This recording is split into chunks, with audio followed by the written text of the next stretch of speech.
کرنے سے پہلے میرے بھائی اپنے آپ کو صحیح کریں. یہ جو لڑائیاں ہو رہی ہوتی ہیں نا کسی لاجک کی بنیاد پہ ہو رہی ہوتی ہے. لڑائی سے بچنے کا واحد طریقہ صبر ہے. جب آپ کہتے ہیں نا کہ مجھے میرا حق اسی دنیا میں اسی وقت چاہیے تو پھر لڑائی ہوتی ہے. جو آپ سے لڑائی کرتا ہے آپ اپنے حق سے دستبردار ہو جائیں. یعنی یہ میں آپ کو صرف زبانی نہیں میں اپنے کیس میں کرتا ہوں. ٹھیک ہے نا جی. حالانکہ مجھے بہت زیادہ غصہ آیا کرتا تھا. آج سے میں 15-20 سال پہلے کی بات کر رہا ہوں. تو شادی کے بعد جو ہے نا انسان کا غصہ کم ہونا شروع ہو جاتا ہے کیونکہ صبر کرنا پڑ جاتا ہے. تو میرا تو ماشاءاللہ کافی زیادہ یعنی میری وائف کا بھی بڑا تیز مزاج ہے. تو ہماری لڑائی نہیں ہوتی ہے کیونکہ جب وہ غصے میں ہوتی ہے تو خاموشی اختیار کر لیتا ہے چاہے قصور اس کا بھی ہو. جب بالکل ٹھنڈی ہو جائے نا پھر اس کو بتاتے ہیں کہ یہ جو پچھلے ہفتے فلاں موقع پہ تم نے کیا تھا نا, تو وہ کہتی ہیں ہاں غلط ہوا تھا. تو آپ اس موقع پہ بدلہ نہ لیں, خاموشی اختیار کر لیں. جب آپ کہیں گے مجھے حق ملے اور اگر نہ بھی ملے حق, اللہ کے حضور ثواب تو پکا ہے نا, ان اللہ مع الصابرین. اس وجہ سے پھر جھگڑے ختم ہو جائیں گے. دوسری کیا بات تھی ان کی؟ وظیفہ کاروبار میں برکت, کاروبار کی برکت کے لیے, رزق میں برکت کے لیے. تو بخاری مسلم میں حدیث ہے جو شخص یہ چاہتا ہے کہ اس کا عمر دراز کر دی جائے اور رزق کھول دیا جائے تو رشتہ داروں کے ساتھ اس نے سلوک کرے. سبحان اللہ. اور یہ اکثر لوگ نہیں کر رہے ہوتے بڑا مشکل ہے. اور رشتہ داروں میں بھی سمجھ رہے ہوتے ہیں کہ وہ چاچے دیتے, مامے دیتے, تائے دے. نہ, پہلے نمبر پہ ماں باپ, بیوی بچے اور بہن بھائی, یہ ہیں اصل میں رشتہ دار. باقی تو دور کے رشتہ دار ہیں. تایا زاد, پھپھی زاد, چاچا زاد, یہ دور کے رشتہ دار ہیں. جو آپ کے قریبی رشتہ دار قرآن میں آئے نا وہ آپ کے ہیں بہن بھائی, ماں باپ, بیوی بچے. ٹھیک ہو گیا جی. اور ماں باپ میں ظاہر ہے دادی دادا نانی نانا بھی شامل ہیں. ٹھیک ہو گیا جی. ان کے ساتھ اس نے سلوک کرے. باقی وظائف میرا یوٹیوب پہ کلپ لاکھوں لوگ دیکھ چکے ہیں, 5 لاکھ سے زیادہ لوگ دیکھ چکے ہیں. مصیبت اور پریشانی سے بچنے کے 3 وظائف میں نے احادیث کی روشنی میں بتائے ہیں. لا الہ الا انت سبحانک انی کنت من الظالمین, حسبنا اللہ ونعم الوکیل, اور یا حی یا قیوم برحمتک استغیث. یہ 3 وظیفے ایک ایک بار پڑھیں, دروشی پڑھ کے اللہ سے دعا کریں. اور دعا بھی بتا دی ہے, اللہم ربنا آتینا فی الدنیا حسنہ وفی الآخرۃ حسنہ وقنا عذاب النار. دنیا کی ہر پریشانی کے لیے یہ ایک ہی دعا ہے. ٹھیک ہو گیا. اس پہ بھی میرا ایک کلپ ہے, دی بیسٹ دعا کون سی ہے. بخاری مسلم کے الفاظ ہیں, یہاں پہ لکھے بھی ہوں گے کہ صحیح بخاری کے اندر الفاظ موجود ہیں. بخاری میں 6389, مسلم میں 6840. انس بن مالک کہتے ہیں کہ نبی علیہ السلام کوئی اور دعا کریں یا نہ کریں ہمیشہ یہ دعا ضرور کرتے تھے. باقی دعائیں چھوڑ بھی دیتے تھے, یہ دعا نہیں چھوڑتے تھے. اللہم ربنا آتینا فی الدنیا حسنہ وفی الآخرۃ حسنہ وقنا عذاب النار. اس میں جو مولویوں نے لگا لیا نا وقنا عذاب القبر, یہ سب بدعت ہے. آخرت میں یہ سب کچھ شامل ہے. بخاری مسلم کے الفاظ ہیں جو مر گیا اس کی آخرت قائم ہو گئی. دنیا میں ساری دنیا کی مصیبتیں اس میں کور ہو گئی, اور آخرت میں عذاب قبر ہو, برزخ ہو, پل صراط ہو, میزان عمل ہو, سب کی سب چیزیں آخرت ہیں, دونوں کور ہیں. اور یہ دعا اتنی زبردست ہے کہ مسلم میں الفاظ ہیں, صحیح مسلم میں حدیث ہے, مشکات میں بھی آپ کو دعاؤں والے چیپٹر میں مل جائے گی. نبی علیہ السلام ایک صحابی کی عیادت کے لیے گئے اور حدیث کے الفاظ ہیں وہ چڑیا کی طرح سوکھ کے پتلا ہو چکا ہوا تھا. آپ صلی اللہ علیہ وسلم نے اس کی جب یہ حالت دیکھی نا, تو آپ نے فرمایا تو اللہ سے کیا مانگتا ہے؟ اس نے کہا یا رسول اللہ میں اللہ سے ایک ہی دعا کرتا ہوں کہ یا اللہ جو تو نے مجھے آخرت میں عذاب دینا ہے نا دنیا میں دے لے. استغفر اللہ واتوب الیہ. یہ اکثر لوگ کیا بھی دے دینا منو تو اللہ نے سٹنا ہی دوزہ کی چاہیے, انشاءاللہ تو دوزہ کی سٹے گا کیونکہ بخاری مسلم کے الفاظ ہے میں اپنے بندے کے گمان کے قریب ہوں. میں ہمیشہ اللہ سے یہ گمان کرتا ہوں کہ انشاءاللہ مجھے اللہ بلا حساب و کتاب بخش دے گا انشاءاللہ. میں حساب و کتاب کے قابل ہی نہیں ہوں, تو میں اللہ سے یہی امید رکھتا ہوں, لیکن خالی کھلی امید نہیں, کوشش بھی کرتا ہوں. ٹھیک ہے نا. بخاری مسلم کے الفاظ ہیں محض کوئی اپنے اعمال کی بنیاد پہ جنت میں نہیں جائے گا جب تک اللہ کی رحمت نہ ہو. ایک صحابی نے جرت کر کے پوچھا یا رسول اللہ آپ بھی؟ فرمایا ہاں مجھے بھی جب تک میرے رب کی رحمت ڈھانپ نہ لے میں بھی جنت میں نہیں داخل ہو سکتا. رحمت الگ سے ضرورت ہے, اعمال بھی. تو مسلم کے الفاظ ہے, آپ نے پوچھا تو اللہ سے کیا مانگتا ہے؟ تو کہا یا رسول اللہ میں کہتا ہوں جو آخرت میں عذاب دینا ہے دنیا میں. آپ فرمایا سبحان اللہ. یہ آپ حیرانگی میں کہا کرتے تھے اللہ پاک ہے غلطیوں سے, یعنی تو اتنی بڑی غلطی کر رہا ہے, اوے کیا تو اس چیز کا اہل ہو سکتا ہے کہ اس دنیا میں بھی اللہ کا عذاب برداشت کرے؟ اور تجھے تو اللہ سے مانگنا چاہیے تھا ربنا آتینا فی الدنیا حسنہ وفی الآخرۃ حسنۃ وقنا عذاب النار. صحابہ کہتے ہیں اس نے یہ دعا کی تو دنوں ہی میں اس کی صحت واپس آ گئی, بالکل جیسے مردہ زندہ ہوتا ہے نا, وہ ٹھیک ہو گیا. ماشاءاللہ. یہ فنیٹک قسم کی اپروچ نہیں ہونی چاہیے.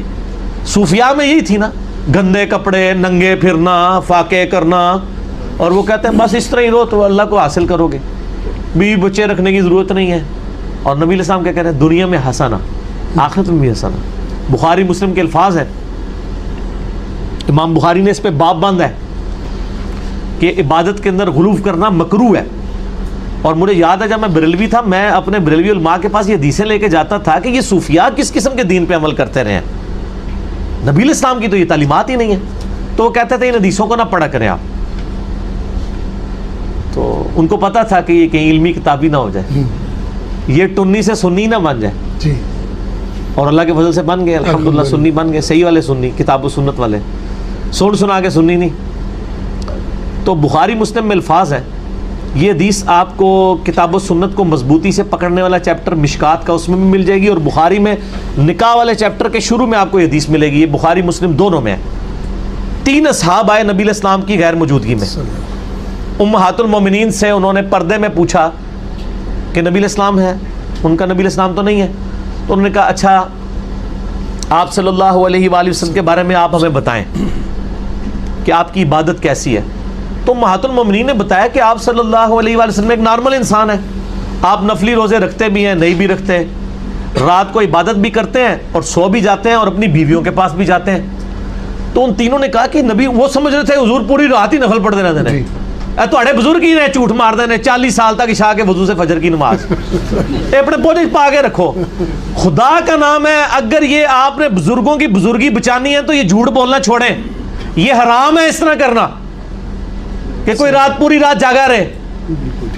بخاری مسلم دونوں میں حدیث ہے, عبداللہ بن عمر بن عاص کے باپ عمر بن عاص نے شکایت کی کہ عبداللہ بن عمر بن عاص کی بیوی نے مجھے شکایت کی ہے کہ یا رسول اللہ صلی اللہ علیہ وسلم میرا بیٹا اپنی بیوی کے پاس نہیں جاتا, پوری رات نمازیں پڑھتا ہے. آپ نے عبداللہ بن عمر بن عاص کو بلا کے ڈانٹا اور آپ نے فرمایا اے عبداللہ تیری بیوی کا بھی تجھ پہ حق ہے, تیرے جسم کا بھی تجھ پہ حق ہے, ٹھیک ہے, تیرے خاندان کا بھی تجھ پہ حق ہے. اگر روزانہ رات کو جاگے گا تو تیری آنکھیں اندھی ہو جائیں گی. رات کو آرام بھی کیا کر, اپنی بیوی کے پاس بھی جایا کر. اور یہاں آپ تذکرۃ الاولیاء پڑھیں, کئی صوفیاء کے بارے میں ملتا ہے کہ وہ نمک کا سرما لگایا کرتے تھے تاکہ رات کو عبادت کریں. لوگوں نے سبحان اللہ, لعنت ہے. حضور تے اپنے صحابی نو کہہ رہے ہیں رات کو جاگنا نہیں, انا ہو جائے گا, بالکل سویا کر اور تھوڑی سی عبادت بھی کیا کر. تو آٹے بابے کہتے ہیں عشاء کے وضو سے فجر کی نماز پڑھتے سن. وہ میرا پتہ کس نے پڑھتے سن, فجر داخل ہوتی ہے نا 5 بجے, 4:55 عشاء پڑھتے سن, 5 بجے فجر پڑھتے, راتی خراٹے ہی مارتے سن. جی میں کو پوچھ لو, ہاں انج اگر کرتے نا پھر ٹھیک ہے, ورنہ دوسرے معنی میں ان کی بزرگی کو نہیں بچ دی. تو بخاری مسلم کے الفاظ ہیں, جب وہ 3 اصحاب یہ بات کر جب سنی نا تو انہوں نے کہا کہ او حضور تو بخشے بخشائے ہیں نا. ایک نے کہا میں پوری رات عبادت کروں گا, دوسرے نے کہا کہ میں روزانہ روزہ رکھوں گا, تیسرے نے کہا کہ میں تو کنوارا ہوں, میں شادی نہیں کروں گا, اللہ اللہ ہی کروں گا. یہ بات کر کے چلے گئے. نبی صلی اللہ علیہ وآلہ وسلم واپس آئے تو آپ کی ازواج نے بتایا کہ اس طرح 3 بندے آپ کو پوچھنے آئے تھے, جاتے جاتے یہ کر کے گئے. آپ صلی اللہ علیہ وآلہ وسلم اتنے جلال میں آئے, آپ نے کہا کہ بلاؤ انہوں نے, پھاڑ کے لے آؤ. آپ نے ان کو ڈانٹتے ہوئے فرمایا اللہ کی قسم میں تم سے زیادہ اللہ کا خوف رکھتا ہوں. اللہ اکبر. اس جملے کا مطلب پتہ کیا تھا کہ تسی بہتے نیک بن ہو, یہ مطلب تھا. لیکن نبی علیہ السلام کے ایک اخلاق تھے نا, آپ بات اس انداز میں کرتے تھے, اللہ کی قسم میں تم سے زیادہ اللہ کا تقوی رکھتا ہوں,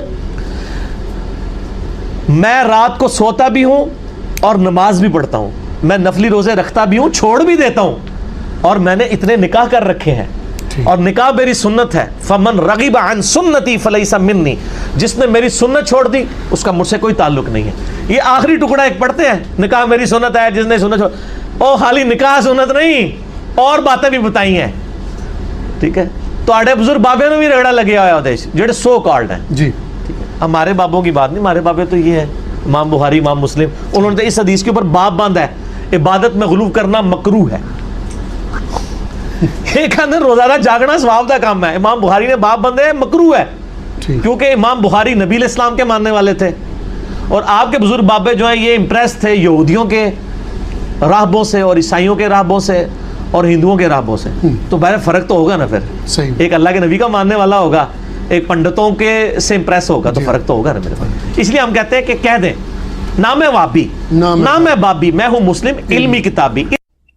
پر یہ جتنی بھی آفات ہیں ان کے اوپر مسلمان کا ایٹیچیوڈ یہ ہونا چاہیے جو قرآن پاک میں اللہ تعالیٰ نے سورۃ البقرہ میں ایک ڈیسٹنی ہماری طے کر دی ہے. وَلَنَبْلُوَنَّكُمْ بِشَيْءٍ مِّنَ الْخَوْفِ وَالْجُوعِ وَنَقْصٍ مِّنَ الْأَمْوَالِ وَالْأَنفُسِ وَالثَّمَرَاتِ. ہم ضرور تمہیں آزمائیں گے, خوف کے ذریعے, بھوک کے ذریعے, جان اور مال میں نقص کے ذریعے. اور پھر دیکھیں گے کہ اہل ایمان کا ایٹیچیوڈ کیا ہے. وہ اللہ تعالیٰ نے خود ہی بتا دیا ہے کہ جب بھی انہیں کوئی مصیبت پہنچتی ہے تو وہ کہتے ہیں اِنَّا لِلَّهِ وَإِنَّا إِلَيْهِ راجعون. بے شک ہم بھی اللہ ہی کے لیے ہیں, اسی کی طرف سے آئے ہیں, اسی کی طرف لوٹ جائیں گے. تو یہ جو اب مصیبت آئی ہے اس کا بھی اینڈ ہو جانا ہے. یعنی دنیا میں ہر چیز کو موت ہے, مصیبت کو بھی تو موت ہے نا. ایٹ لیسٹ مصیبت کو اس دن تو موت آ جانی ہے جس دن انسان خود مر جائے گا.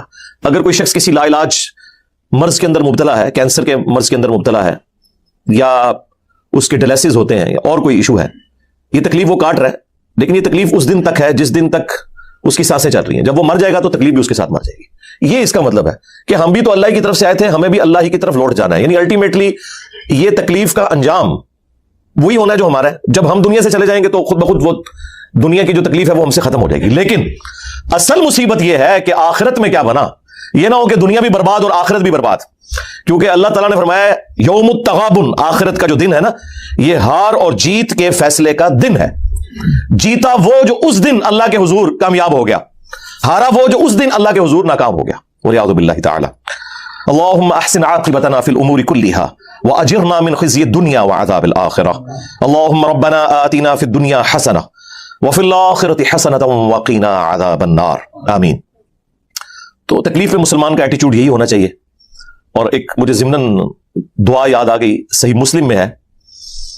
ام سلمہ کہتی ہیں کہ جب میرے خامن فوت ہوئے, ابو سلمہ بڑے نیک صحابی تھے, تو وہ کہتی ہیں بڑی تکلیف میں تھی, اور اس تکلیف کے عالم میں مجھے رسول اللہ صلی اللہ علیہ وآلہ وسلم کی تعلیم کردہ ایک دعا یاد آ گئی کہ اللہ کے محبوب صلی اللہ علیہ وآلہ وسلم نے فرمایا تھا کہ جو کوئی شخص مصیبت اور پریشانی میں یہ دعا مانگ لے تو اللہ تعالیٰ اسے اس غم میں بہتر نعم البدل عطا فرما دیتا ہے. دعا کے الفاظ بھی اسی طرح ہیں, انا للہ وانا الیہ راجعون. یہ تو وہی حصہ ہو گیا جو سورۃ البقرہ میں آیا. اس کے بعد اگلے الفاظ ہیں اللہم اجرنی فی مصیبتی واخلف لی خیرا منہا. یہ جھٹکے سے پڑھنا ہے, اللہم اجرنی, کیونکہ آگے حمزہ آ رہا ہے تو میم کو جھٹکے سے پڑھنا ہے. فی مصیبتی واخلف لی خیرا منہا, اے اللہ اس مصیبت میں مجھے اجر عطا فرما اور مجھے اس سے بہتر نعم البدل عطا فرما دے. ظاہر ہے اللہ تعالیٰ تو نعم البدل عطا فرما سکتا ہے. تو وہ کہتی ہیں کہ یہ دعا تو میں نے پڑھی, لیکن میں دل میں سوچتی تھی کہ میرے خامن جیسا تو کوئی رسول اللہ کے ساتھیوں میں ہے ہی نہیں ہے, مجھے اللہ تعالیٰ کس طرح کمپنسیٹ کرے گا. تو وہ کہتی ہیں جب میرے عدت کے دن پورے ہوئے تو رسول اللہ صلی اللہ علیہ وآلہ وسلم نے بنفس نفیس خود پیغام نکاح بھجوا دیا, اور وہ ہماری ماں بن گئی ام المؤمنین سیدہ ام سلمہ سلام اللہ علیہا. اور یہ رسول اللہ کی بیویوں میں سب سے آخر میں فوت ہوئی ہیں 63 ہجری میں, واقعہ کربلا کے بھی بعد. واقعہ کربلا ان کی زندگی میں ہوا, انہی کے بارے میں وہ مسند احمد میں حدیث ہے. انہوں نے کہا تھا کہ عراقیوں پہ اللہ کی لعنت ہو, انہوں نے رسول اللہ کے نواسے کے ساتھ یہ کیا, اللہ تعالیٰ انہیں ذلیل و خوار کرے. تو ام سلمہ اس وقت زندہ تھی, اور ام سلمہ ہی کا بیان ہے المعجم الکبیر طبرانی کے اندر کہ میں نے حسین بن علی کی شہادت پہ جنوں کو نوحہ کرتے ہوئے سنا ہے خود. نوحہ سے مراد آپ پان انڈیا کا نوحہ نہیں, یعنی مصیبت اور پریشانی کے وقت تکلیف کے ساتھ اپنی آواز کو بلند کرنا, لیکن اس میں کوئی چیخو پکار نہ ہو, کوئی غلو پر مبنی الفاظ نہ ہو. ویسے ہمارے علماء اہل سنت, حالانکہ یہ نوحہ عربی کا لفظ ہے, وہ ترجمے میں انہوں نے لکھا ہوا ہے کہ میں نے جنوں کے رونے کی آواز سنی. چلیں رونا بھی مان لیں. تو سیدہ ام سلمہ کو اس دعا نے نفع پہنچایا. اس دعا کو میں نے ڈکلیئر کیا ہے کہ مصیبت کی خبر کو خوشی میں بدلنے والی دعا ہے. یہ ظاہر ہے کہ اس وقت تو انسان محسوس کرتا ہے نا, وہ تو سورۃ البقرہ میں اللہ تعالیٰ نے فرمایا کہ قریب ہے کہ جس چیز سے تم کراہت کرتے ہو اس میں تمہارے لیے خیر چھپی ہوئی ہے. اور قریب ہے کہ جس چیز سے تم محبت کرتے ہو اس کے اندر تمہارے لیے شر چھپا ہوا ہے. اللہ جانتا ہے اور تم نہیں جانتے. یہ اسپیسیفکلی تو جہاد اور قتال کے کانٹیکسٹ میں تھی، لیکن یہ جنرل رول ہے کہ بعض اوقات انسان کو وقتی طور پہ کوئی ایک بڑا صدمہ پہنچتا ہے، لیکن الٹیمیٹلی بعد میں آنے والا وقت بتاتا ہے کہ یہ اس کے لیے خیر ہی تھا. مثلا جو لوگ تکلیف میں مبتلا ہو کر اللہ کی طرف آ جاتے ہیں، کسی کا جوان بیٹا فوت ہو گیا، کسی کی ماں فوت ہو گئی، کسی کی بہن فوت ہو گئی، کسی کا بھائی فوت ہو گیا، اس کے بعد وہ اللہ کو سیریس لینا شروع کر دے اور اپنی آخرت بنا لے، تو بظاہر جو وہ تکلیف تھی اس کے لیے ہمیشہ کی کامیابیوں کی نوید بن کے آ گئی. اور یہ تو سورہ السجدہ میں بھی موجود ہے کہ ہم دنیا کی زندگی میں بھی تمہیں تھوڑی سی تکلیف دیں گے تاکہ تم اللہ کی طرف پلٹ آؤ. یہ اللہ تعالیٰ کا رول ہے. جب سب کچھ ہیپی ہیپی چل رہا ہو نا تو انسان کو خدا کی ضرورت نظر نہیں آ رہی ہوتی. انسان جب تکلیف میں آتا ہے اسی وقت انسان کو محسوس ہوتا ہے کہ اللہ میری ضرورت ہے. تو یہ اللہ تعالیٰ نے دنیا میں تکلیف کا سلسلہ اس لیے رکھا ہے. بہرحال بعض اوقات عذاب الہی بھی ہو سکتا ہے، لیکن آج کی ڈیٹ میں وثوق کے ساتھ تو ہم کسی بھی ایکٹیویٹی کو عذاب سے تعبیر نہیں کر سکتے. ظاہر ایک غیبی خبر ہے، میں بھی عذاب ہو، میں بھی یہ آزمائش ہو. لہٰذا آج کی ڈیٹ میں جو محتاط رویہ یہی ہے کہ اس قسم کی جتنی بھی تکلیفیں آئیں آپ ان کے لیے یہی کہیں کہ اللہ کی طرف سے آزمائش ہے. ورنہ تو انسان اپنے مخالفین کے لیے سمجھتا ہے کہ ان پہ اللہ کا عذاب آ گیا ہے اور اپنوں کے لیے سمجھتا ہے کہ یہ آزمائش ہے. میرا خیال ہے کہ یہ سب کچھ آزمائش کی کیٹیگری میں ہی فال کرنے میں عافیت ہے، اور اس سے ہمیں لیسن لرن کرنا چاہیے. اس قسم کی جو بڑی اموات ہیں وہ پوری انسانیت کے لیے ایک ڈیٹرنس ہے، ایک تنبیہ ہے کہ اس دنیا میں آپ نے ہمیشہ نہیں رہنا، سب نے مر کے اللہ کے حضور پیش ہونا ہے. صلی اللہ علیہ وآلہ وسلم رات کو سونے سے پہلے معوذات، آخری 3 سورتیں، 3 پناہ دینے والی سورتیں، قل هو اللہ احد، قل اعوذ برب الفلق اور قل اعوذ برب الناس، 3 دفعہ پڑھ کے اپنے ہاتھوں پہ پھونک کے پورے جسم پہ جہاں تک ہاتھ پہنچتا تھا ملتے تھے. ابو داؤد ترمذی میں حدیث ہے کہ یہ 3 سورتیں تمہیں ہر چیز سے کفایت کر جائیں گی. بلکہ مشکات کے اندر آپ کو پورا چیپٹر مل جائے گا سنت اذکار صبح و شام کے 2 جلد کے اندر. تو وہ آپ ڈاؤن لوڈ کریں، حدیث کی کتاب اذکار کارڈ آپ کریں. ہم نے تو اب ایک مختصر 5 اذکار کارڈ والا بھی ایک کارڈ، اورنج کارڈ بھی پرنٹ کروایا ہے، فری دیتے ہیں سب کو. PDF اس کا رکھا ہے ہماری ویب سائٹ کے اوپر، ڈاؤن لوڈ کریں، وہ اذکار پڑھیں آپ نے اگر چیزوں سے بچنا ہے. ابو داؤد ترمذی کے اندر حدیث موجود ہے، آخری 3 سورتیں تمہیں ہر چیز سے کفایت کر جائیں گی. بخاری مسلم دونوں میں حدیث ہے کہ سورۃ البقرہ کی آخری 2 آیات جو رات کو سونے سے پہلے پڑھ لے ہر چیز سے کفایت کر جائیں گی. المستدرک للحاکم میں سنن نسائی الکبریٰ کے اندر حدیث موجود ہے جو صبح و شام ایک دفعہ آیت الکرسی سورۃ البقرہ کی آیت نمبر 255 اللہ لا الہ الا هو الحی القیوم پڑھ لے تو اللہ تعالیٰ شیاطین اور جنوں کے اگینسٹ اس کی حفاظت کرے گا. ابو داؤد کے اندر حدیث موجود ہے جو صبح ایک دفعہ پڑھ لے لا الہ الا اللہ وحدہ لا شریک لہ لہ الملک ولہ الحمد وہو علی کل شیء قدیر، شام تک اللہ کی طرف سے ایک حفاظتی قلعے میں آ جائے گا. اور شام کے وقت پڑھ لے تو صبح تک حفاظتی قلعے میں آ جائے گا. جامع ترمذی کے اندر حدیث موجود ہے جو صبح و شام 3 دفعہ پڑھ لے بسم اللہ الذی لا یضر مع اسمہ شیء فی الارض ولا فی السماء وہو السمیع العلیم، تو کوئی بھی اسے ناگہانی آفت نہیں پہنچ سکے گی. صحیح مسلم میں حدیث ہے جو رات کے وقت پڑھ لے 3 دفعہ اعوذ بکلمات اللہ التامات من شر ما خلق، تو کسی بچھو کا ڈنک، کسی زہریلی چیز کا ڈنک اسے اثر نہیں کرے گا. لیکن یہ اذکار اس وقت تک کارآمد ہے جب تک کہ یہ ساری چیزیں ناگہانی آفتوں کے لیے. اگر آپ اس کو پڑھنے کے بعد اپنے اوپر خود چیز طاری کریں گے نا تو اللہ کے فضل نہیں بچن لگے. یعنی کوئی کہے جی میں یہ دعا پڑھ کے تو ساکٹ میں 2 انگلیاں دے دوں تو میں بچ جاؤں، انشاءاللہ نہیں بچن لگے، جنازہ ہی پڑھیں گے تھوڑا، یا جا کے کوبرے کے منہ میں جا کے ہاتھ دے دوں، نہیں. وہ آپ نے اپنے اوپر خود تقدیر غالب کی ہے ناگہانی آفات کے لیے. یہ اس طرح کی چیزیں نہیں ٹلتی ہیں، ذہن میں رکھیے گا. لوگ یہ سمجھتے ہیں کہ جی اب میں جو مرضی کروں آپ کو وہ بھی ایک کہ جی وہ جی منازعے کے دوران جی ایک مسلمان نے جی زہر کا پیالہ پی لیا ہے، وہ گلاس کے اندر جی وہ عیسائیوں سے مناظرہ جیت گیا ہے. وہ خدا دا نہ جائے، زہر تو بہت خطرناک چیز ہے، کوئی مجھے تیزاب تھوڑا سا پی کے بتائے اور بچ جائے. زہر کا تو تھوڑے عرصے بعد اثر کا پتہ چلنا ہے نا، اور یہ پتہ بھی نہیں ہے. تیزاب میں دیا گا جناب اپنے سامنے پلانا ہوا، آؤ کیڑا جڑا ہے بزرگ بنتا ہے تیزاب پی کے دسے. سورۃ الفاتحہ قرآن حکیم کی پہلی سورت ہے اور یہ پورے قرآن کا مقدمہ بھی ہے. اس کو الفاتحہ بھی کہا جاتا ہے، یعنی کھولنے والی. یعنی قرآن اسی سے آ کے کھلتا ہے، یہ قرآن کی چابی ہے۔ احادیث میں اسے ام الکتاب بھی کہا گیا ہے، بخاری اور مسلم میں۔ لہٰذا یہ اس چیز کی متقاضی ہے چیز کہ ہم آج کا پورا لیکچر سورۃ الفاتحہ کو کور کریں، اور اگلے لیکچر سے ہم انشاءاللہ تعالی سورۃ البقرہ کا آغاز کریں گے۔ میرے بھائیو، سورۃ الفاتحہ قرآن حکیم کی وہ واحد سورت ہے کہ جس کی فضیلت قرآن میں آئی۔ قرآن کی کوئی سورت ایسی نہیں ہے، انکلوڈنگ سورۃ الاخلاص بھی، کہ جس کی فضیلت قرآن میں آئی سوائے سورۃ الفاتحہ کے۔ اس لیے فضیلت کے اعتبار سے قرآن حکیم کی سب سے افضل سورت وہ سورۃ الفاتحہ۔ اس کی سپورٹ میں انشاءاللہ بخاری اور مسلم سے احادیث بھی پیش کروں گا۔